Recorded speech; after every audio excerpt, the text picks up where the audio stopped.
Ibihe byiza abakunzi ba Vision TV, mbanje kugusuhuza aho uriho hose. Imana ibane nawe kandi wowe udukurikirana hano kuri Vision TV uri umuntu w'agaciro cyane rwose. Imana igikomeza ikurinde kandi Imana igikomeza ikundebere icyoroshye. Ndagira ngo urimo kubona moto ya TVS Hilux sa senkani, ukongera ukabona moto ya TVS ariyo bita abantu benshi bakunda kwita gikumi, irimo nziza cyane. Ni moto wavuga yuko ari moto y'umutuku nziza cyane.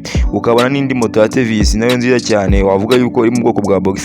Abantu b'iburasirazuba rwose mukomeje kuyikunda kwereka urukundo. Najya mu kubona n'indi moto rwose, moto ni nyinshi. Iyi ni na Sanhero n'abatanze, ariko moto zo ni nyinshi cyane kurusha uko uyumva. No kuvuga ngo ubashaka ino moto ya 75 cyangwa ino TVS guhera ku mafaranga 700,000 urabasha kuba wabona moto imwe muri izi ngizi kuzamura. Ndagira ngo ino TVS yo ihagaze amafaranga byibura gura ku mafaranga 1,300,000 nibwo uri bubashe kubona ino TVS Hilux sa senkani.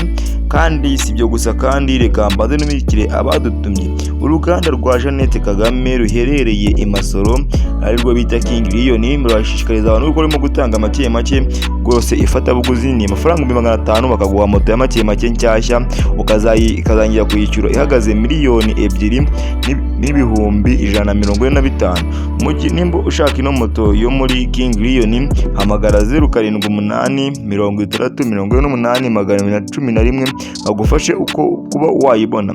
Ndagira ngo murimo kubona rwose moto nziza cyane. Izi moto zose zirimo kugurishwa amafaranga make cyane kubo wabona moto rwose nibwo bwa mbere ku mafaranga 700,000 kuzamura. Moto ya umuhinde ya gikumi rwose urabasha kuba wayibona.